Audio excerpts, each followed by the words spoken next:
یہ کہتے ہیں جی کہ جو اداکار بیٹھے ہوتے ہیں جو پورے 11 ماہ تک دین کی بات نہیں کرتے، دنیا کے معاملات کو چلاتے ہیں، اگر اس کو ہم پیش نظر رکھیں تو کوئی گناہگار شخص بھی پھر دین کی دعوت نہیں دے سکتا؟ کیا گناہگار کو اجازت نہیں ہے کہ وہ دین کی تقریب لا سکتا؟ پہلی بات تو یہ ہے کہ آپ نے کبھی پاکستان کے ٹیلی ویژن والوں نے کبھی زندگی میں آج تک کسی مولوی کو بٹھایا ہے کہ اس وقت جو فلمیں ریلیز ہوئی ہیں ذرا ان پہ تبصرہ کرو؟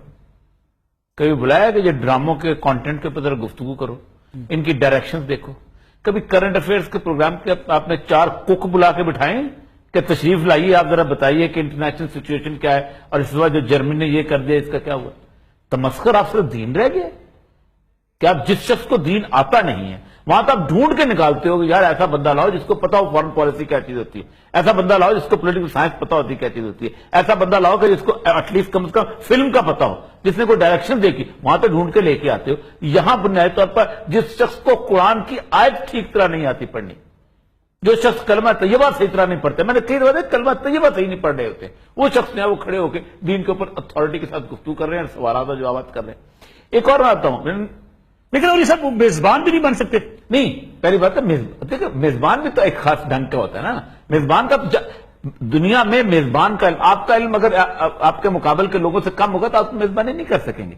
وہ اینکر ختم ہے کہ جو کاؤنٹر ہی نہیں کر سکتا۔ میں نے ایک آیت پڑھی، آپ میں سامنے، آپ کو اگر آیت کا مفہوم نہیں علم تو آیت تو گزر گئی، میں اس کا جو مرضی مطلب بیان کرتا پھر آپ کو تو سر سے گزر گیا، ان کو تو بالکل نہیں پتا ہوتا۔ ایک اور چیز، دوسری بات ہے کہ صرف اکیلے جمعے کے اوپر اللہ تعالیٰ نے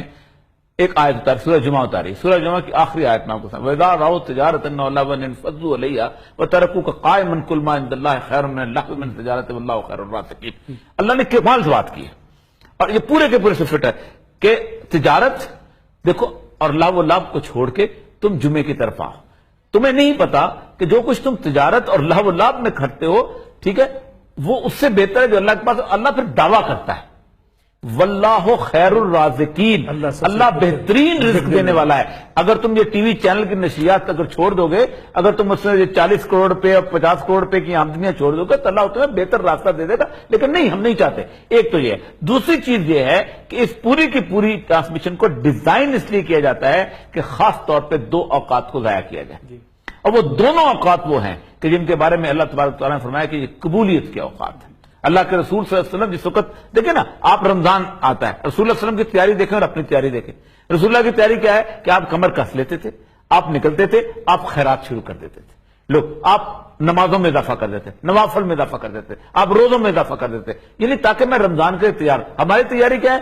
ذرا پتہ کرو وہ فلانا جو ایکٹر ہے فارغ ہے کہ نہیں ہے، ذرا پتہ کرو کہ ہمارے جو بینڈ والے ٹھیک ہیں کہ نہیں ہیں، ذرا پتہ کرو وہ اس کا ہارمونیم کی وہ ٹھیک ہے کہ نہیں ہے، ذرا پتہ کرو انعامات ٹھیک ہو گئے کہ نہیں ہے، فلاں کی آ گئی ہمارے پاس نہیں آ گئی، ہم کیسے اچھالیں گے۔ ہم اس میں لگے ہوتے ہیں، یہ ہماری رمضان